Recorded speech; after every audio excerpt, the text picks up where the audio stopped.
Hola, muy buenas tardes. Mi nombre es Patricia Ramos. Sean bienvenidas y bienvenidos a esta cápsula informativa. Acompáñenme para ver de qué temática hablaremos el día de hoy. Así es, la temática que hablaremos el día de hoy es sobre el modelo educativo que se da en la Ilustración. Pero bueno, antes de adentrarnos a esa temática, vamos a ver un poco de qué es la Ilustración.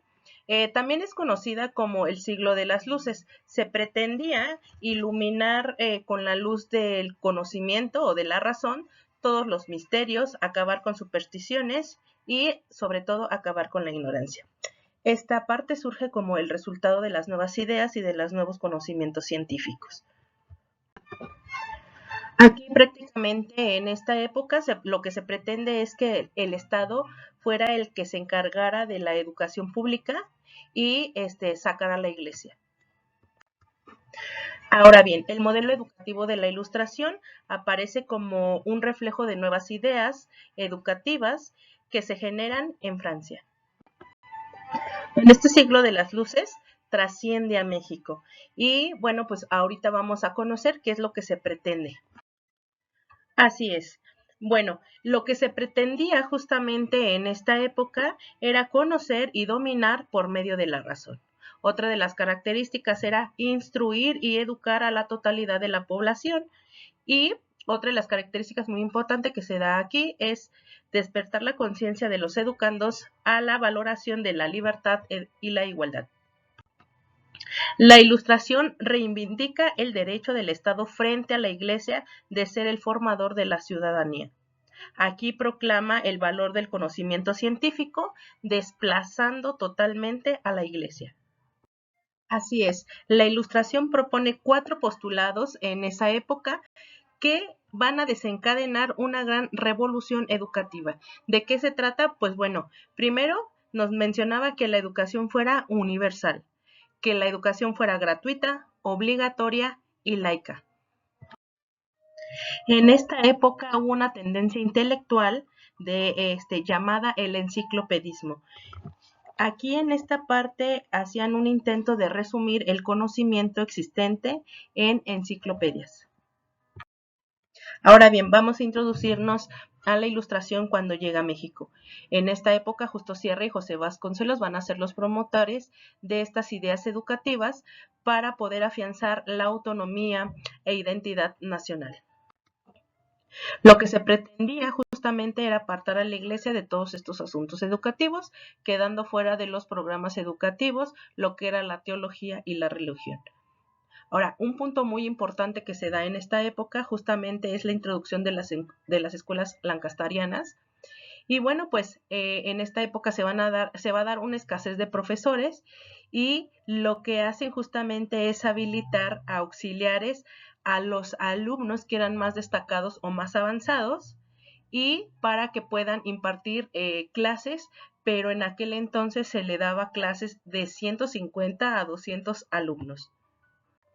Aquí habían 3 áreas, lo que es la instrucción básica, van a ser las artes y oficios y la capacitación para poder impartir clases. Datos muy interesantes es cuando, pues bueno, aquí el método de estudio y aprendizaje, que justamente ya lo habíamos mencionado anteriormente, fue la consulta de las enciclopedias y de los diccionarios. Aquí se habla sobre una didáctica tradicional en donde ya sabemos que el profesor solamente era el que transmitía y los alumnos eran receptores de la información, es decir, era un alumno pasivo. Asimismo, se atiborraba a todos los alumnos de todos los conocimientos y se utilizaba mucho la memorización. Ahora bien, ¿qué es lo que se pretendía? Bueno, pues se pretendía que hubiera una participación social en la educación. Y bueno, estas clases sociales populares era a la que estaba dirigida esta obligatoriedad educativa. Pues como no enviaban a sus hijos a las escuelas, pues eran personas que eran analfabetas y pues no encontraban esa parte de las ventajas del por qué sus hijos tenían que ir a tomar clases. Una de las preguntas frecuentes aquí era el por qué tenían que aprender a leer y escribir, ¿no? Pero bueno, también en esta parte la clase media y la clase alta era donde había un poco más de conciencia y para poder ir a tomar o instruirse. Aquí un punto muy importante es que se delegaba totalmente a las escuelas y a los profesores la educación, es decir, que los padres no intervenían para nada en la parte educativa. En esa época aproximadamente se consideraba 2.500.000 niños y jóvenes que estaban en edad de recibir una educación elemental, pero se consideraba justamente que el 50% eran mujeres. Y pues bueno, en esa época las mujeres eran excluidas por prejuicios culturales. Ahora bien, para cerrar este tema, vamos a hablar por último sobre el perfil que debería de tener el docente en esa época. Y bueno, pues existían 3 tipos de maestros. El primero era que venían de escuelas profesionales, pero que no lograban concluir la carrera. La otra parte era que eran maestros rurales que simplemente sabían leer y escribir y pues por obvias razones representaba una distinción frente a una masa que era analfabeta. Y por último tenemos al tercer grupo de maestros que eran normalistas, pero que su carrera era muy corta e insuficiente para aquel entonces.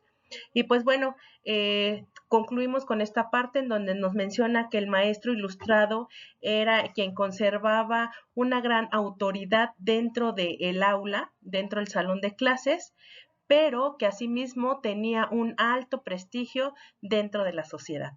Bueno, pues esto sería todo de mi parte. Les agradezco mucho por haberme acompañado y hasta la próxima.